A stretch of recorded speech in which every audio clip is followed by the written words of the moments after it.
Elena Reyes, your sentence is decided. 50 years before the sky over the council homeworld of Thren Vashai turned dark with ships no one had a name for, a single human woman stood alone in a chamber built from living crystal, and she listened to a verdict that was supposed to end her species. The chamber was called the Vault of Concord, and it was not built for comfort. It was built to remind every supplicant who entered it that they were small, that they were temporary, and that the 7 races of the Galactic Council had been adjudicating the fates of lesser civilizations since, before the first human ancestor, had learned to strike flint against stone. The walls breathed with a faint blue luminescence, grown rather than constructed, threaded with veins of light that pulsed in time with some ancient, patient rhythm that had nothing to do with any human heartbeat. Above the woman, suspended in a lattice of gravitic threads, hung the 7 seats of the presiding elders, each one occupied by a being so old that its own homeworld sun had changed color twice in its lifetime. And in front of all of them stood Ambassador Elena Reyes, the last free voice of the human race, about to hear the sentence that the council had already decided before she ever opened her mouth to argue against it. They called humanity chaotic. They called humanity unpredictable, ungovernable, a variable that refused to resolve into a stable equation. In the sterile language of council law, the charge was listed as civilizational nonconformity, category prime, and the punishment for that charge had exactly one setting: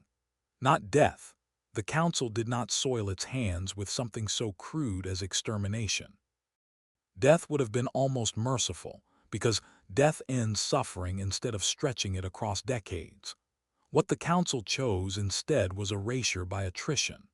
They would take humanity's technology, every reactor and every drive core and every scrap of orbital infrastructure that had taken centuries to build, and they would strip it away down to the bare metal.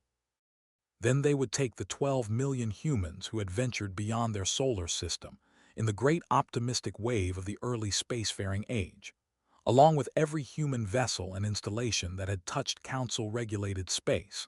and they would exile them to a dead, radiation-choked husk of a system on the furthest, coldest edge of the galactic disk, a place so far from any trade route or listening post that even the council's own long-range sensors would eventually stop bothering to check on it.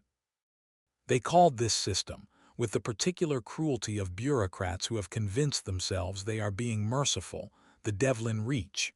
Humans would come to call it something shorter and uglier. They would call it the Dark. Elena Reyes had pleaded. She had stood in that chamber and reminded the elders that humanity had only been a spacefaring species for 140 years. A blink of an eye compared to the millennia the council races had spent perfecting their stagnant, crystalline civilization. She had argued that a young species should be given latitude to make mistakes, the same latitude that every one of the council races had been given in their own turbulent adolescence. She had pointed out, with a directness that made 2 of the elders' luminous eye clusters flare in what might have been irritation, that humanity had not started a single war beyond its own solar system, had not raided a single council colony, had committed no crime greater than moving too fast, expanding too eagerly, asking too many questions of systems that the council preferred left unquestioned. Her arguments were reasoned. They were passionate. They were, in the end, utterly irrelevant, because the council had not summoned her to hear an argument. They had summoned her to receive a sentence that had already been carved into the crystal record before she ever stepped through the chamber doors. The eldest of the 7, a being of rippling silicate flesh named Threlkon Vess, delivered the verdict in a voice that sounded like glass grinding against glass, slow and resonant, and utterly without malice, which somehow made it worse. Malice would have meant they cared enough to hate humanity. What Elena heard instead was the flat, procedural tone of a species swatting away an inconvenience. Humanity, Threlkon Vess said, exhibited a rate of technological and social change that threatened the equilibrium the Council had spent 11,000 years cultivating across known space.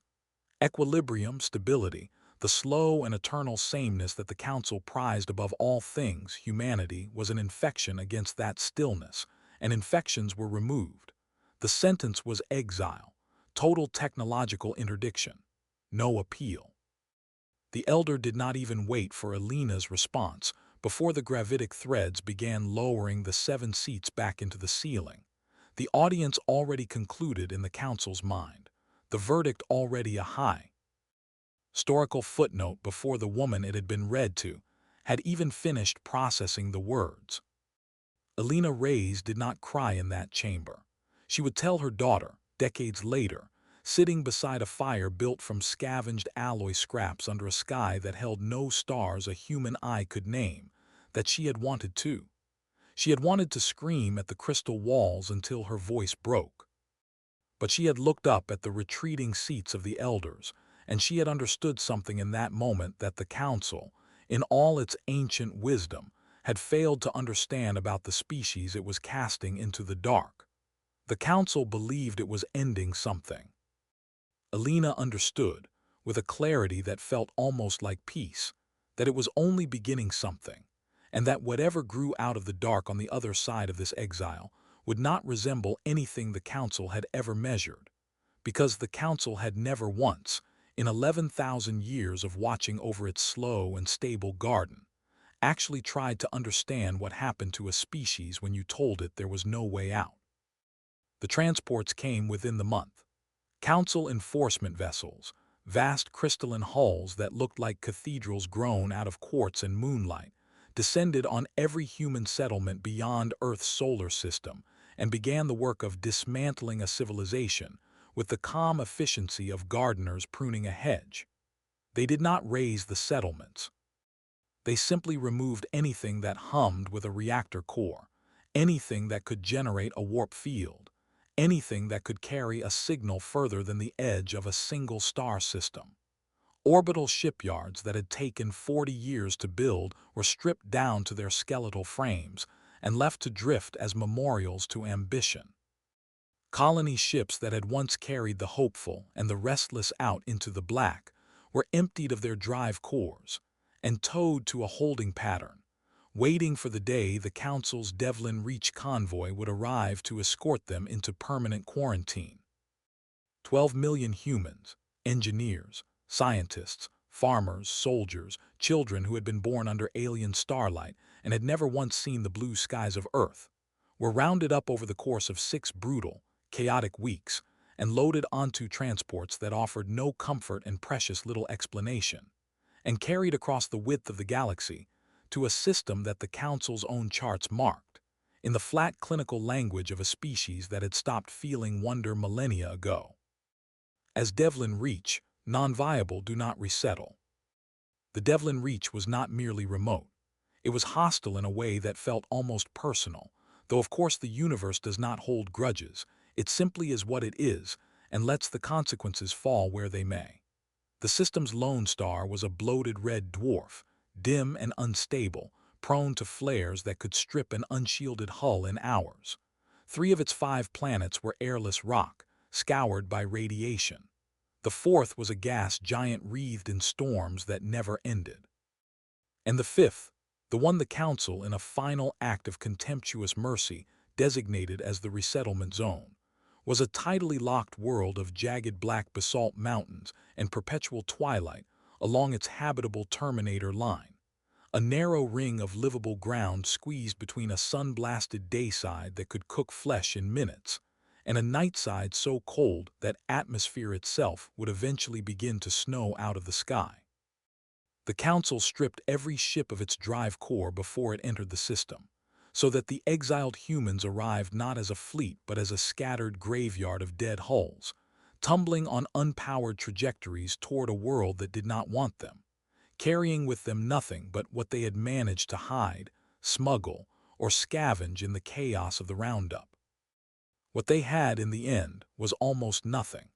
A handful of engineers had managed to conceal fabrication tools inside cargo containers marked as agricultural equipment.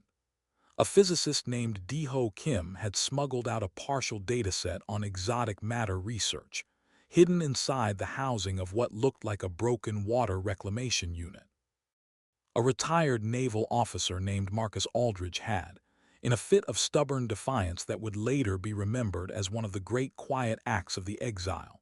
disassembled and hidden pieces of a fusion reactor inside the hull plating of 3 separate colony ships, gambling that the Council inspectors would not think to look for a distributed system when they were searching for a single obvious core. And they had people. 12 million of them, frightened and furious and grieving for a home most of them would never see again, standing on a strip of black rock under a sky that never fully brightened and never fully darkened, watching the last Council enforcement vessel burn away into the black, leaving them with nothing but each other, and the absolute, crushing knowledge that no one was coming to help them. The first wind. Though winter meant nothing on a tidally locked world where the Terminator line simply existed in permanent twilight,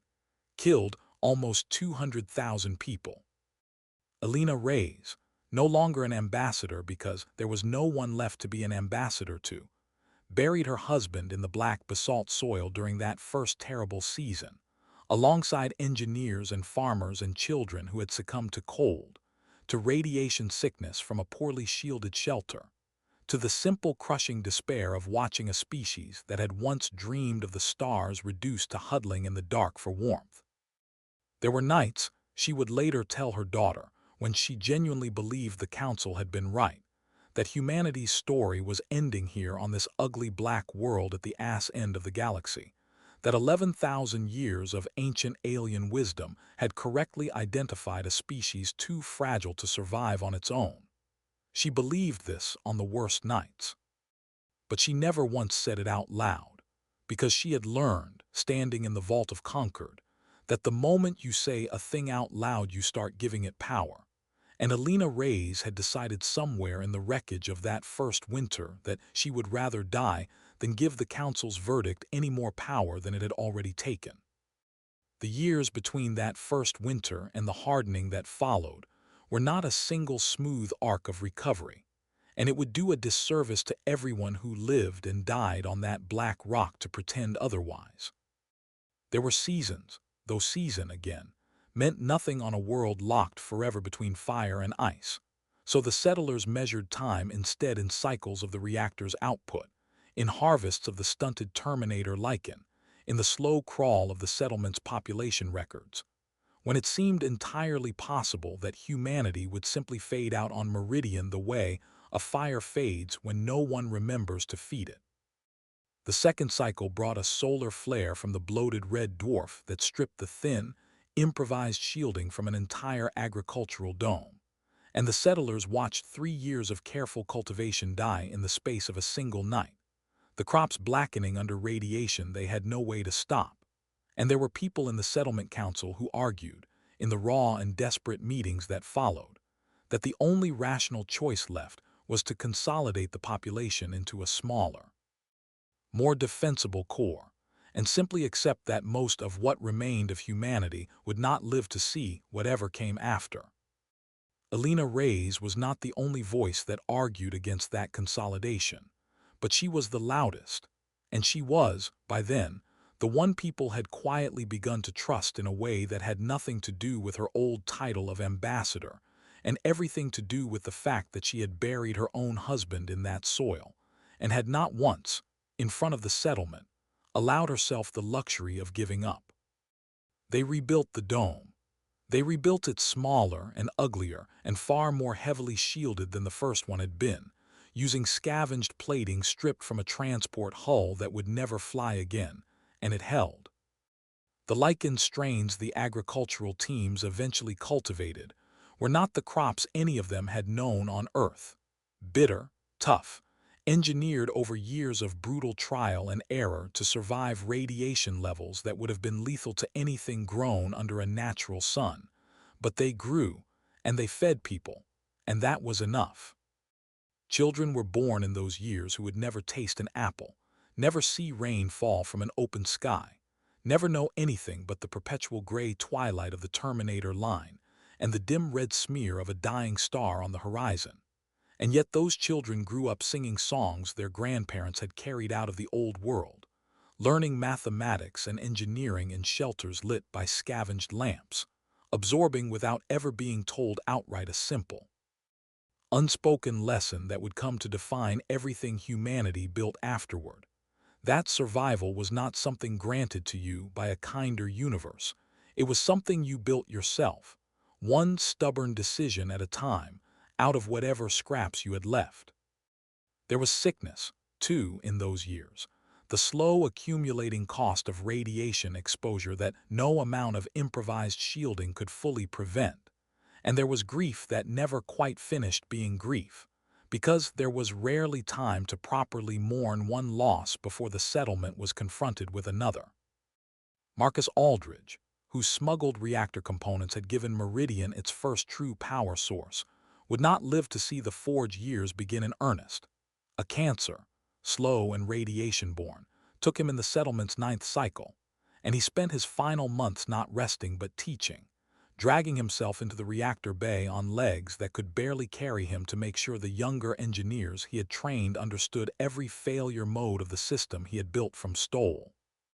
In scraps, because he had decided, in the last honest conversation he ever had with Elena Reyes, that his death meant nothing next to the possibility that his knowledge might die with him.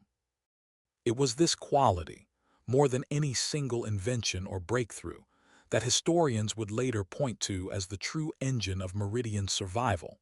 Not any one genius, not any one miracle of engineering, but an entire population that had internalized, generation after grinding generation, the understanding that no single person's survival mattered more than what that person could pass on before they were gone. What happened instead over the following decade was not a collapse, it was a hardening. Humanity on the Devlin Reach settlement, they would eventually name it Meridian, for the narrow strip of livable twilight they clung to, stopped waiting for rescue and started building. Marcus Aldridge's smuggled reactor components, painstakingly reassembled by engineers working with tools scavenged from stripped colony ship hulls, gave the settlement its first real power source within 18 months, a fragile thing running at a fraction of its original output, but enough to run water reclamation, enough to run the first crude greenhouses that would let the settlement stop depending entirely on the thin, radiation-stunted native lichen that grew along the Terminator rocks. Kim's exotic matter dataset, incomplete and half-corrupted from its improvised hiding place, became something closer to scripture among the small circle of physicists who had survived the transport. They pored over it by lamplight in shelters dug into the basalt, arguing over equations that none of them fully understood, chasing threads of theory that the Council itself had apparently investigated centuries ago and abandoned as impractical, dangerous, or simply not worth the resources.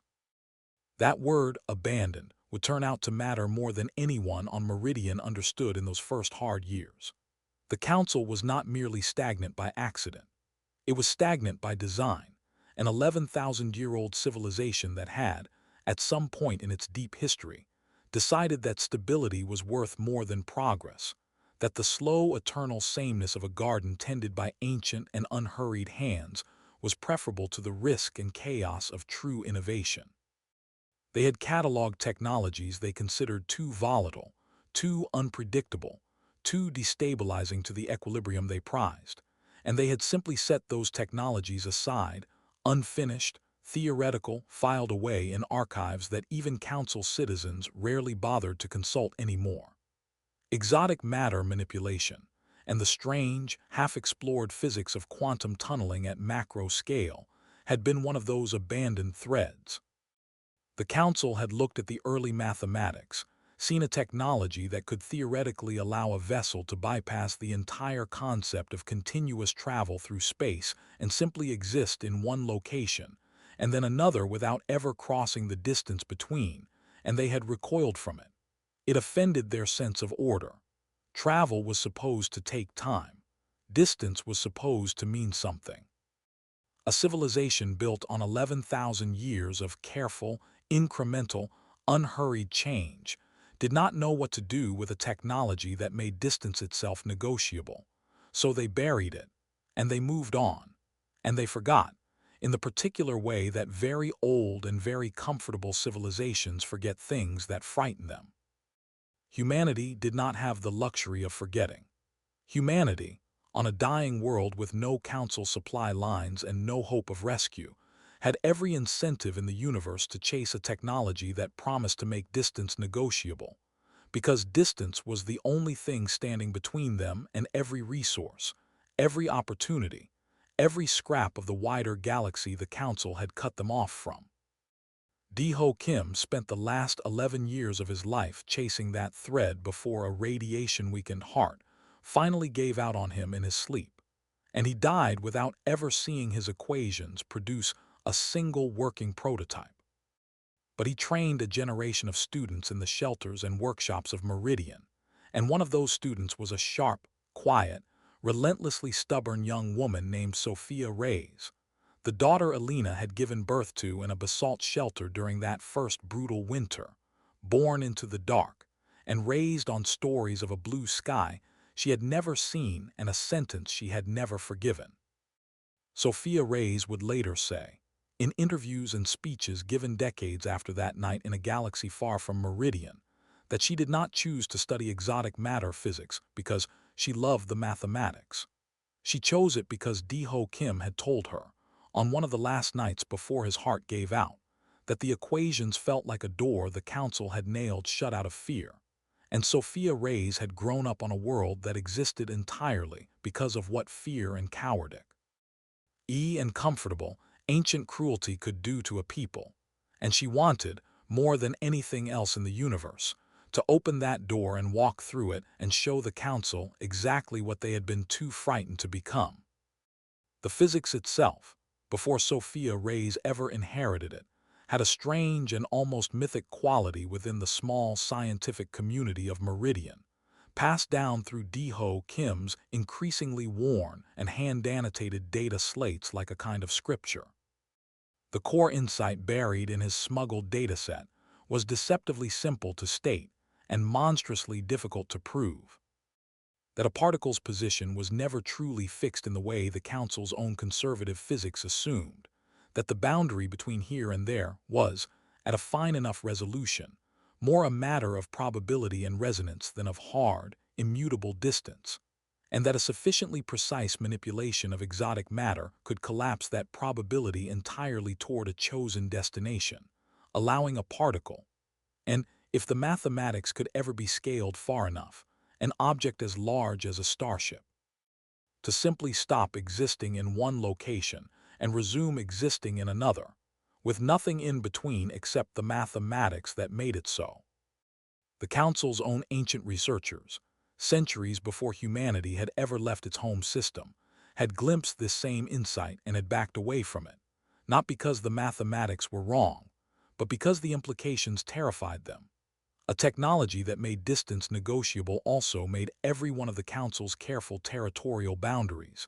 every one of its slow diplomatic timelines, every assumption baked into 11,000 years of stable governance, potentially obsolete overnight. They had filed the research away as a curiosity too dangerous to pursue, and in doing so had guaranteed, without ever imagining it, that the one civilization hungry and desperate enough to actually finish what they started would eventually be the one they themselves had thrown away.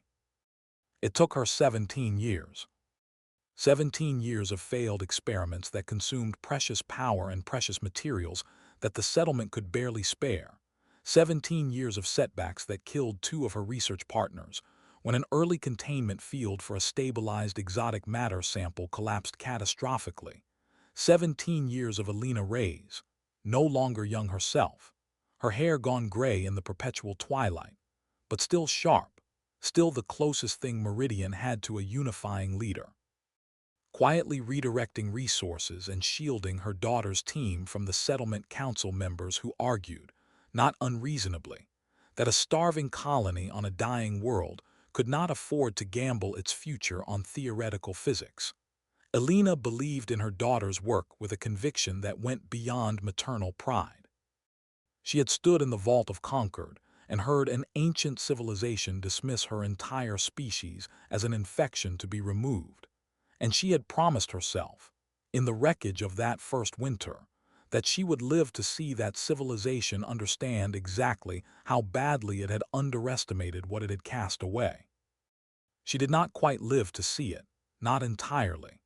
Elena Reyes died 4 years before the first successful quantum tunnel breach, an old woman by then, worn down by decades of radiation exposure and grief, and the particular exhaustion of holding a broken species together through sheer stubbornness. But she died knowing her daughter's team had achieved stable microscale tunneling, a proof of concept no larger than a grain of sand, successfully displaced from one containment chamber to another 3 meters away without ever crossing the distance between them. It was a small thing. It looked to anyone watching like nothing at all, a flicker of light, a soft chime from an instrument panel, a research team erupting into exhausted, disbelieving cheers in a basalt-walled laboratory lit by scavenged fusion lamps. But Sofia Reyes understood, standing in that laboratory with her mother's declining health weighing on her heart, that she was looking at the door Deho Kim had spoken of, standing open at last, and that everything beyond it belonged to whatever humanity chose to become next. The next 14 years were the ones that would later be called, in the sweeping and slightly breathless histories written after humanity's return, the Forge years. It is easy, from a distance, to compress 14 years of grinding, incremental, exhausting work into a single triumphant sentence. Humanity scaled the technology from a grain of sand to a starship. But every year of that sentence was paid for in the same currency Meridian had always paid in: labor, sacrifice, and the refusal to stop. Sofia Reyes, no longer merely a physicist but by unanimous and somewhat reluctant acclamation, the closest thing the resettled human race had to a unifying scientific and political leader, oversaw a scaling process that consumed the majority of Meridian's industrial capacity for the better part of a decade. Every fusion reactor Marcus Aldridge's original smuggled components had eventually spawned, every scrap of refined metal pulled from the basalt mountains, and the wreckage of the original transport hulls. Every hour of labor the settlement's population of now nearly 9 million survivors could spare from the grim daily business of simply staying alive on a hostile world. All of it fed into the project the settlement had started calling, with the dark and specific humor that had become a hallmark of the exile generation, the doorway. The tunneling technology, once scaled beyond microscale demonstration, revealed a physics that was stranger and more powerful than even Deho Kim's original equations had suggested. A vessel equipped with a properly calibrated tunneling drive did not travel through the space between 2 points. It ceased to exist at the first point and began to exist at the second, an event so close to instantaneous that early instrumentation struggled to even register a transition period. There was no acceleration, no relativistic time dilation, no months or years spent crossing the black in cryosleep the way the old pre-exile human colony ships had done it. There was simply here, and then there, separated by a moment so brief that the crews who first experienced a full-scale tunnel jump described it, almost universally, as feeling like nothing at all, a held breath, a blink, and the stars outside the viewport had simply, silently, impossibly rearranged themselves. It was a violation of every intuition a species evolved on a single world under a single sky ever developed about how distance was supposed to work. And it was, though none of the engineers on Meridian fully appreciated this at the time, a technology that the Council's 11,000-year-old civilization had looked directly at and flinched away from out of fear of exactly the kind of transformation it now represented.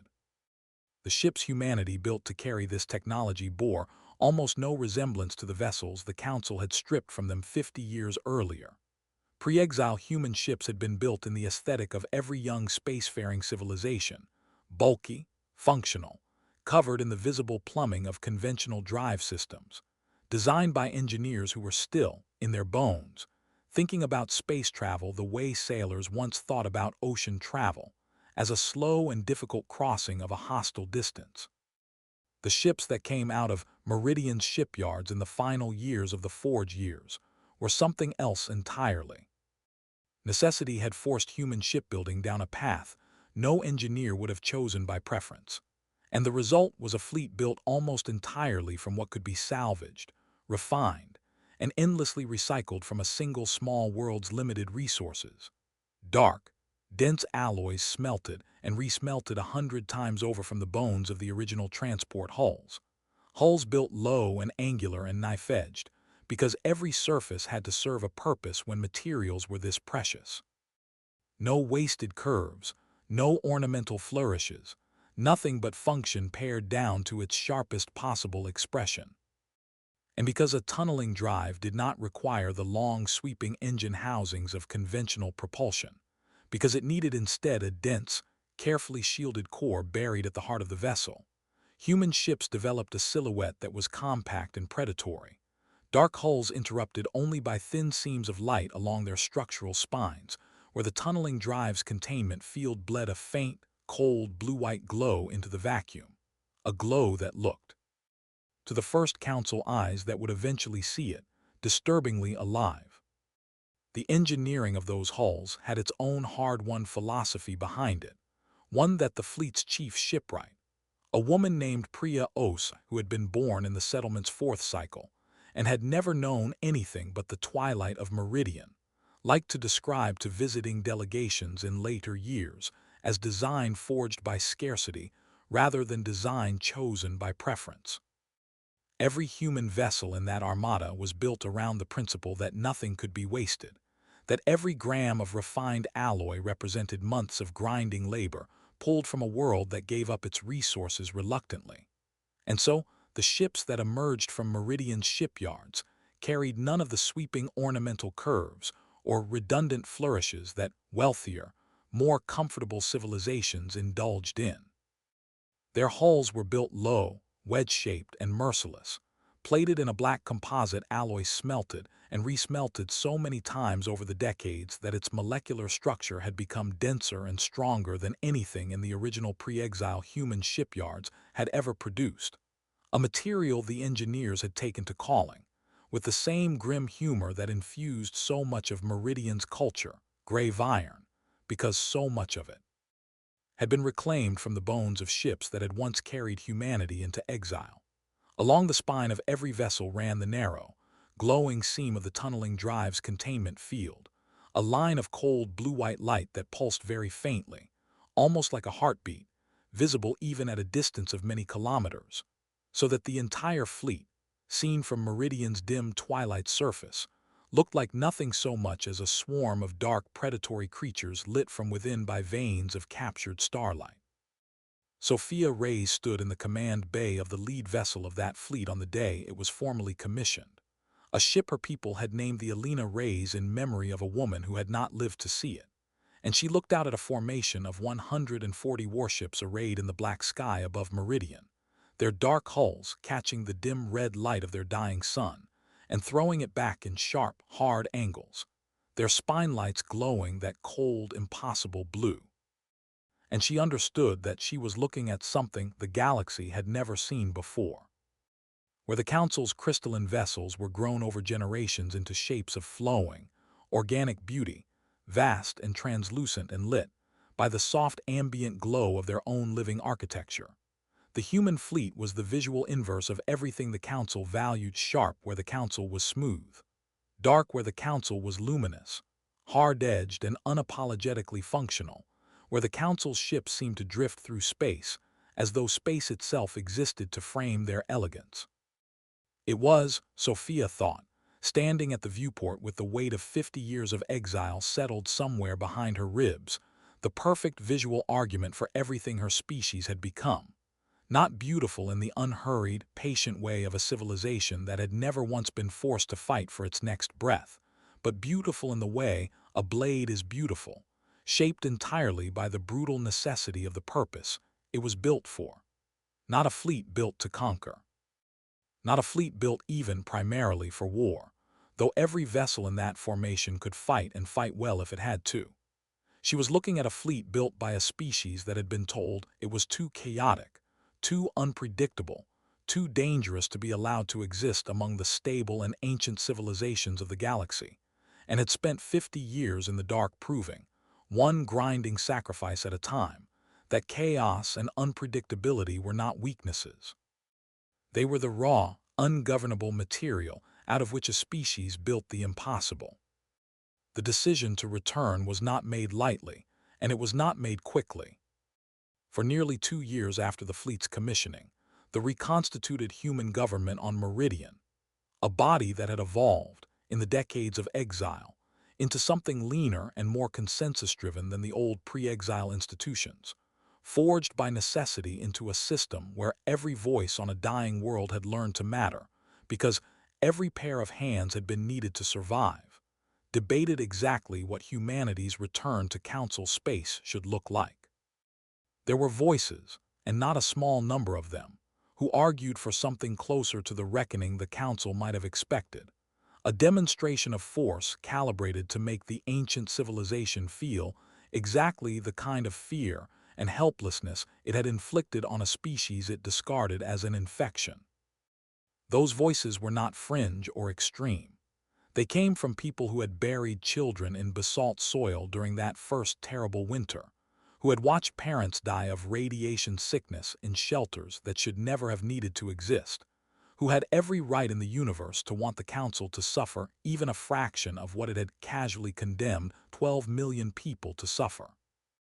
Sofia Reyes, who by then had become less a scientist than a stateswoman,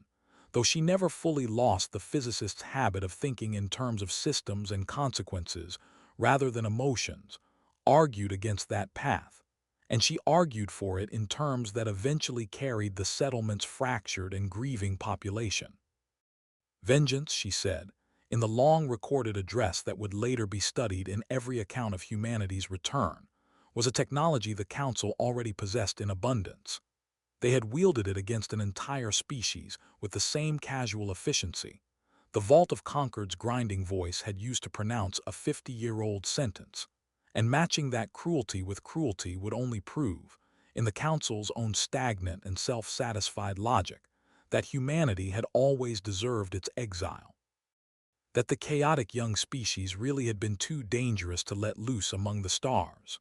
What the Council could not answer, what its 11,000-year-old equilibrium had no framework to process at all, was a wronged species that returned not broken and not vengeful, but transformed.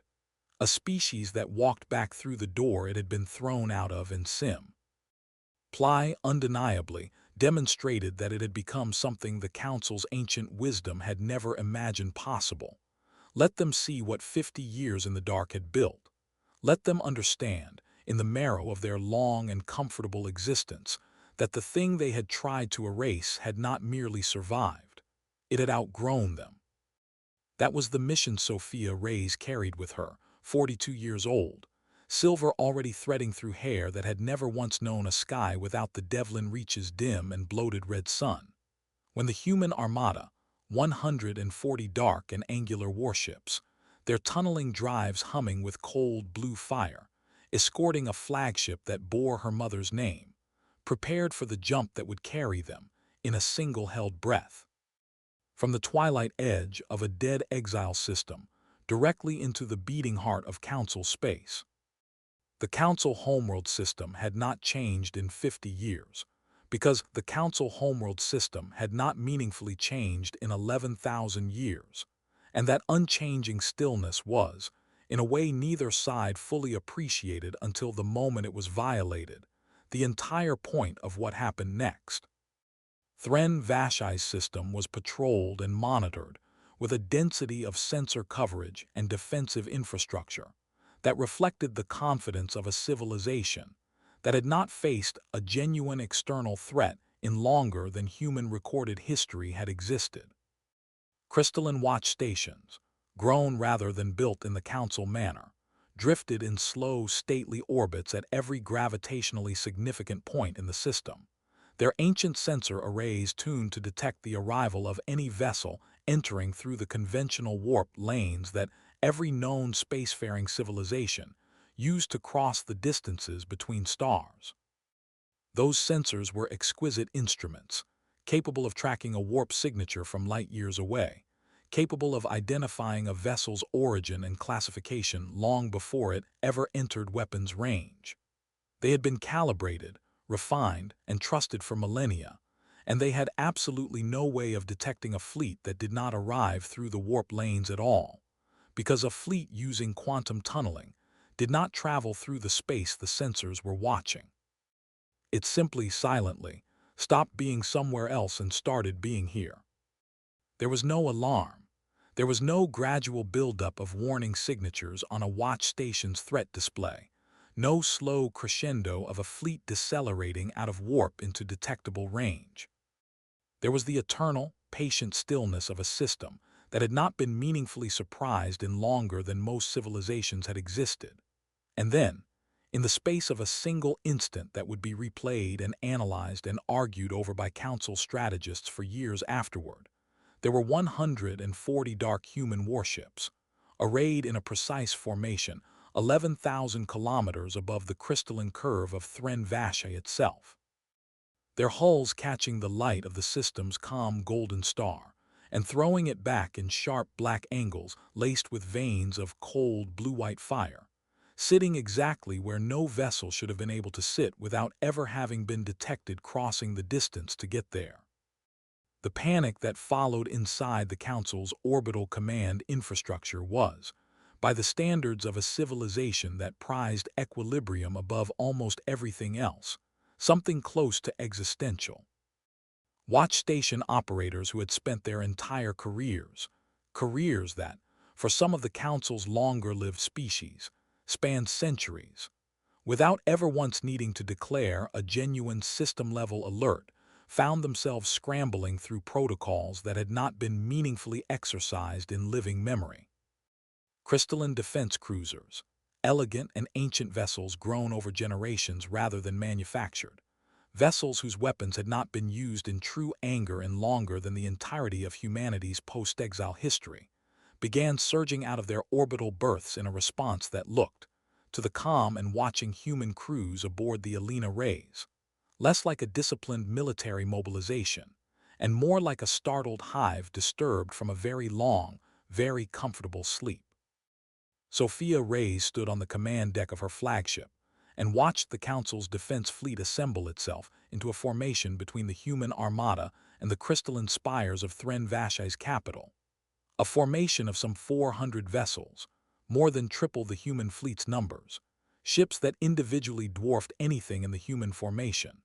their hulls grown from a translucent silicate material that caught starlight and refracted it into shifting rainbows across their curved,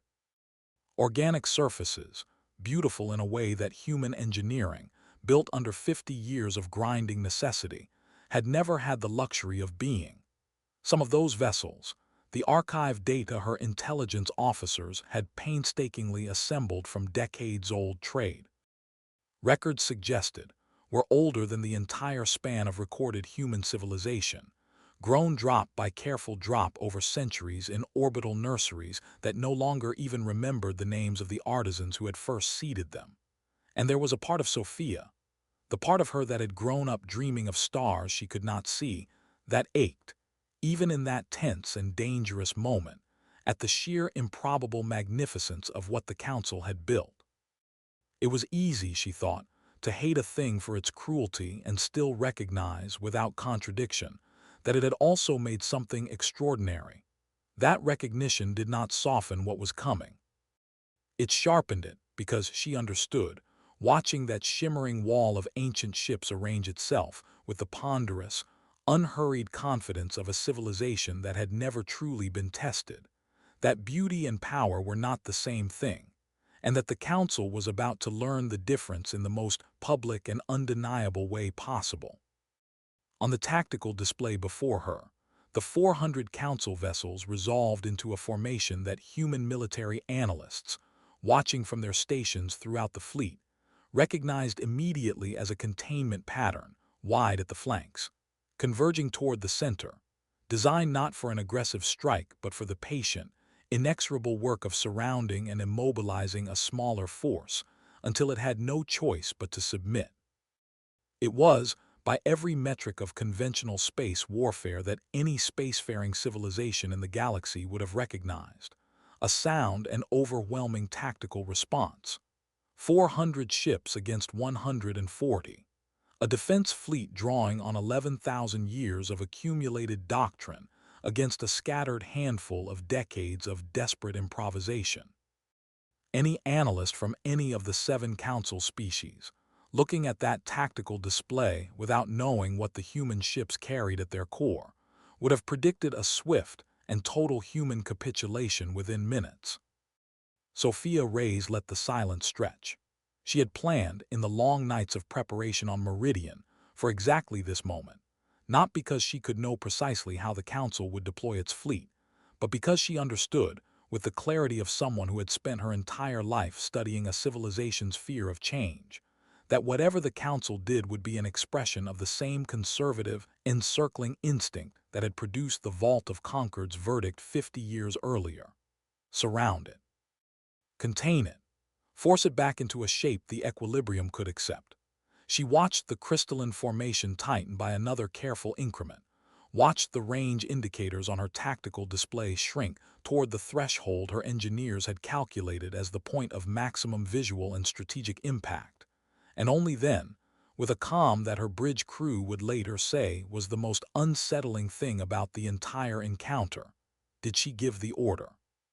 It was, Sofia would say later, a genuinely breathtaking sight, that crystalline armada catching the golden light of an alien sun, and she understood in that moment exactly why the Council had never felt any urgency to change. Why would you change anything about a civilization capable of building something so beautiful, so ancient, so serenely confident in its own permanence? The Council's tragedy, she thought, watching that shimmering wall of ships take shape, was not that its civilization was ugly or foolish. Its tragedy was that it had mistaken beauty and permanence for the whole of what a civilization could be, and had never once imagined that a species it dismissed as chaotic and young might build something that mattered more than either. The communication that came through to the Elena Reyes, some 11 minutes after the human fleet's arrival, was formal, ancient, and unmistakably rattled beneath its careful, ceremonial phrasing. It came not from the 7 elders directly. The Council's protocols, even in crisis, did not permit the presiding elders to address an unrecognized and potentially hostile force without an intermediary, but from a Council fleet commander, a being of the Verathi species, tall and angular, and covered in shifting bioluminescent patterns that human researchers would later learn served as a kind of involuntary emotional display, patterns that were, in the moments after the human fleet's arrival, flickering in a rapid, agitated rhythm that even a species with no prior experience of Verathi biology could recognize as something close to alarm. The commander demanded to know the identity and intent of the intruding force, demanded to know how it had entered a heavily monitored system without triggering a single sensor alert, and demanded, with a formality that could not quite disguise the tremor beneath it, that the intruding vessels stand down and prepare to be boarded for inspection under Council maritime law. Sofia Reyes answered that hail herself, standing NG in the command deck of a ship named for her mother, wearing not a uniform of conquest but the simple dark fatigues her people had worn through 50 years of exile, and she gave her name, and she gave her lineage, daughter of Elena Reyes, granddaughter of the ambassador the Council had once condemned in the Vault of Concord, and she said, in words that would be quoted for generations afterward on both sides of the encounter, that humanity had not returned to Council space to make war. Humanity had returned, she said, to remind the Council of a verdict it had handed down 50 years earlier, the verdict that had called her species too chaotic, too unpredictable, too dangerous to be permitted among the stable and ancient civilizations of the galaxy. And she had come to show them in person exactly what 50 years in the dark had made of that chaos. The Council commander's response, relayed with a stiffness that suggested it was being fed instructions in real time from higher authority, was to reiterate the demand for the human fleet to stand down and submit to boarding. It was, Sofia understood, an entirely predictable response. A civilization that had not been meaningfully challenged in 11,000 years did not have a protocol for a returning exile that simply refused to be afraid, and so it fell back on the only script it had, the same script of procedural dominance the Vault of Concord had used 50 years earlier, the assumption that authority alone, ancient and unquestioned, would be enough to make the chaotic young species fall back into line. What happened next was not, by any strict military definition, a battle, and Sofia Reyes had planned from the very beginning that it would not be one. She had not brought 140 warships across the galaxy to destroy a council fleet 400 vessels strong, not because she doubted her people's capability. The tunneling drives that had carried the human fleet instantaneously across the width of the galaxy could, if weaponized in the manner her military engineers had spent the last 3 years quietly perfecting, deliver a strike with a precision and unpredictability that the Council's beautiful, ancient, sensor-reliant defense grid had no meaningful answer for. She had brought them because a demonstration mattered more than a destruction, because the entire point of 50 years in the dark had been to prove that humanity did not need to become the thing the Council feared in order to become something the Council could never again dismiss. So when the crystalline defense fleet began to advance, its shimmering formation tightening into an interception pattern, clearly designed to encircle and immobilize the smaller human force, Sofia Reyes gave an order that would become, in the retellings that followed for years afterward across a dozen different species' historical archives, the single most quoted moment of what humanity's return would come to be called across the galaxy: the Meridian Return, or, in the blunter language some human veterans preferred, the day we stopped asking permission.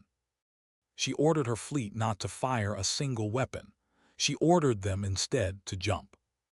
It happened in an instant that the Council's finest sensor arrays, for all their ancient and exquisite precision, could not fully resolve even in the exhaustive after-action analysis that Council strategists would spend the following year conducting. 140 dark human warships, arrayed in their tight defensive formation 11,000 kilometers above Thren Vashai, simply ceased to be there. And in the same immeasurably brief instant, they were somewhere else entirely reformed, with a precision that spoke of years of drilled discipline, in a loose, almost casual formation on the opposite side of the advancing Council fleet,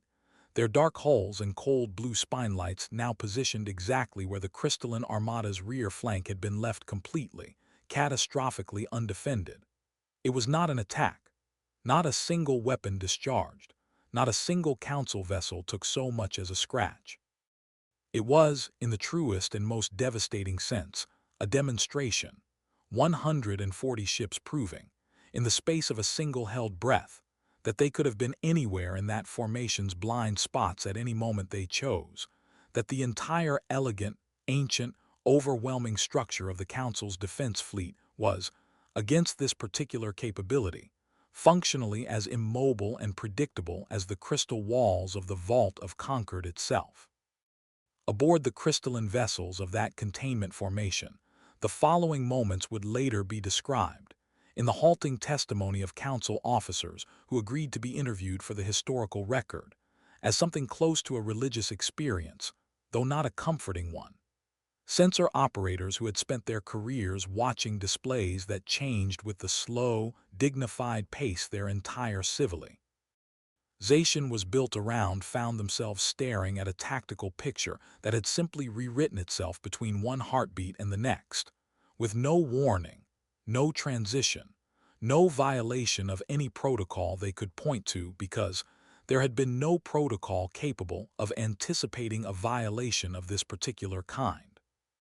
Weapons crews who had powered up targeting solutions against a formation directly ahead of them found those solutions abruptly meaningless, their guns aimed at empty space, while the ships they had been tracking now sat, calm and unhurried,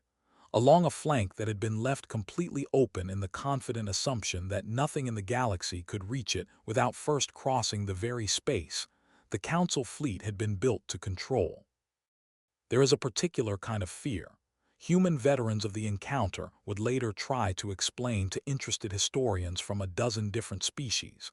that has nothing to do with the danger of imminent violence and everything to do with the sudden, vertiginous collapse of an assumption you did not even know you were standing on.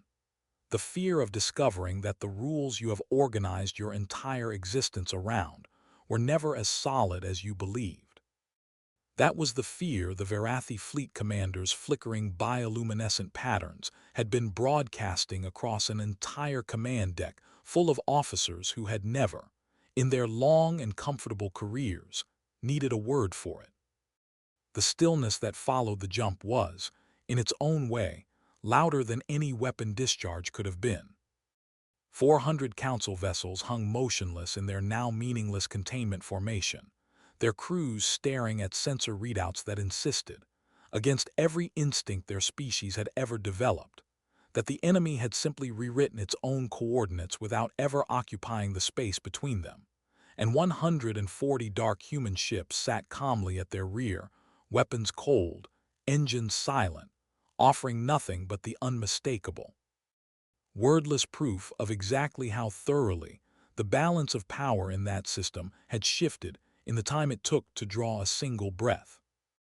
The Verathi fleet commander's bioluminescent patterns, when the hail reopened moments later, had stopped flickering with agitation and settled into something that human observers, drawing on 50 years of hard-won intuition about how frightened creatures behaved, recognized immediately as the stillness of true, bone-deep shock. There was a long pause before the commander spoke again, and when it did, the ceremonial stiffness had entirely drained out of its voice, replaced by something closer to the raw and unguarded tone of a being confronting a fact its entire worldview had no framework to process. Sofia Reyes did not gloat. She had thought carefully, in the long planning sessions on Meridian, about exactly what she wanted this moment to feel like, and gloating had never been part of it. Gloating would have confirmed every fear the Council had ever harbored about the chaotic, dangerous species it exiled, would have proven the old cruel verdict retroactively correct.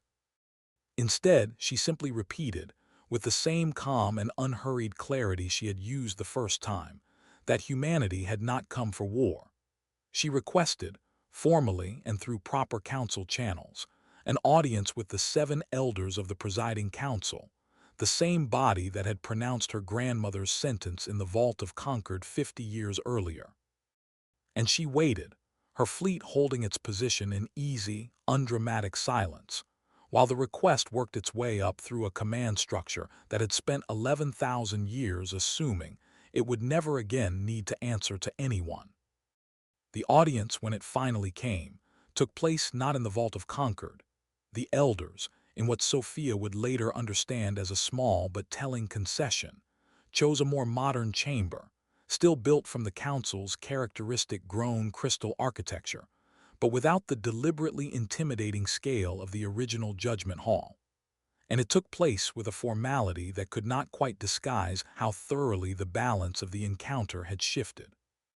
Sofia Reyes stood before the 7 seats, not as a supplicant this time, but as the leader of a fleet that had, in a single unanswerable demonstration, revealed that the technological gap the Council had spent 11,000 years assuming was permanent and unbridgeable had not merely closed. It had inverted.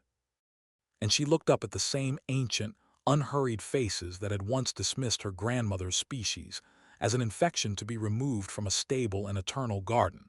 and she told them, in words that would eventually be carved, by human hands and at human insistence, into a small unassuming plaque mounted in that chamber as a permanent record of the day the Council's equilibrium broke. She told them that humanity had spent 50 years in the dark they were exiled to, and had built, out of nothing but sin, stubbornness and grief, and the refusal to accept that a species could simply be discarded, a door into a kind of future the Council's own ancient wisdom had been too frightened to walk through.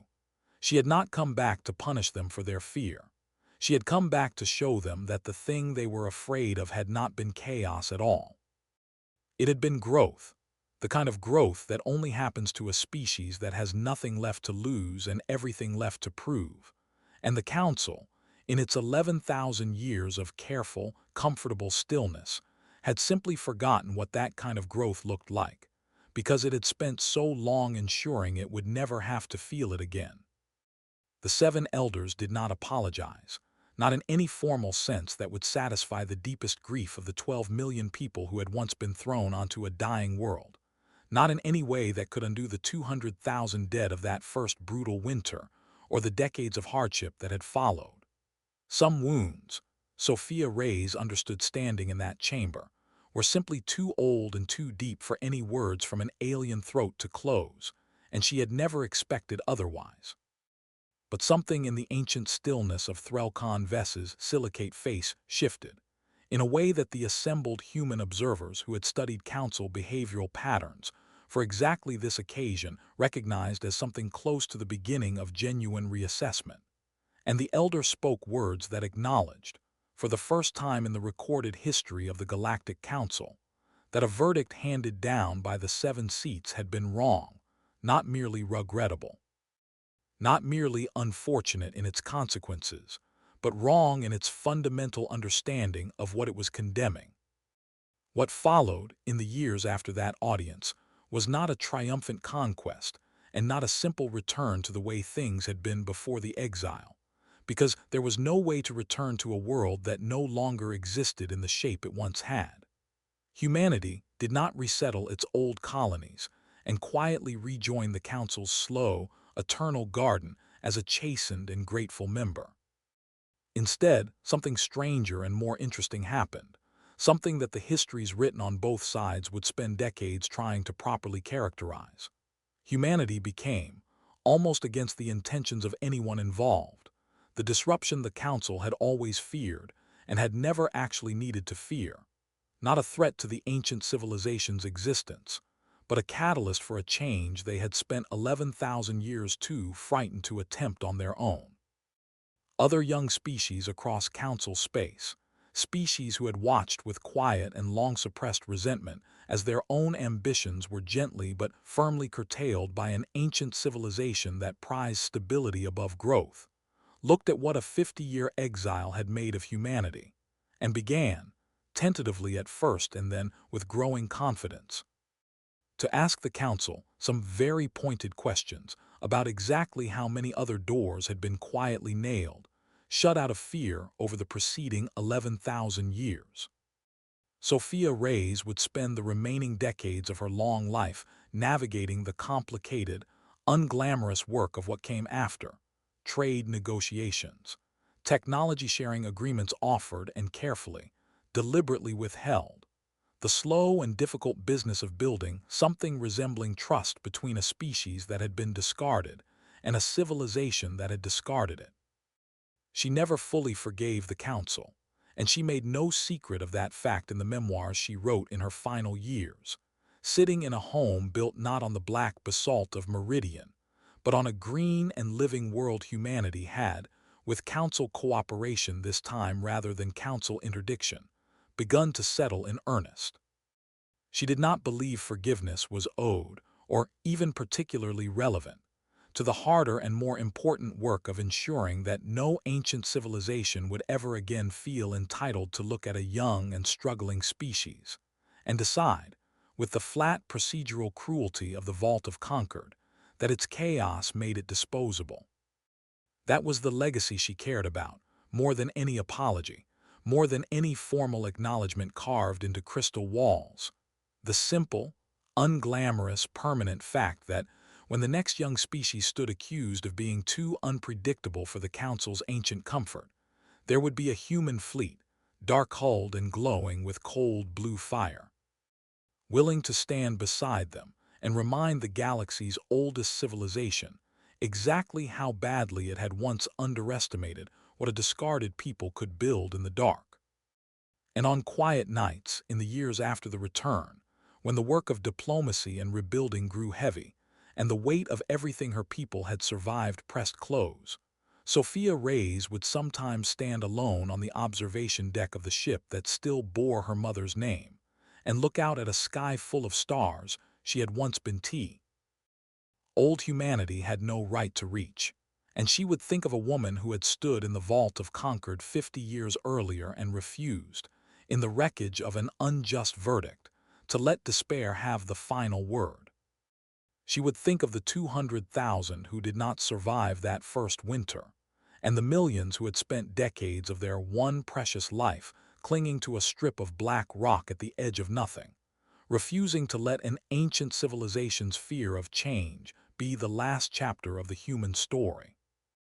And she would think, with a quiet and unshakable certainty that had carried her across the width of the galaxy and back, that whatever came next for humanity, however strange, however difficult, however far beyond anything the Council's 11,000 years of careful stillness could have imagined, it would be built the same way everything worthwhile her people had ever made had been built, not with permission, not with the Council's blessing, but with the same stubborn, unbreakable, gloriously chaotic refusal to accept that the dark was where the story was supposed to end, that had carried a discarded species out of exile, and against every ancient and comfortable assumption of a galaxy that had forgotten what growth really cost, all the way home.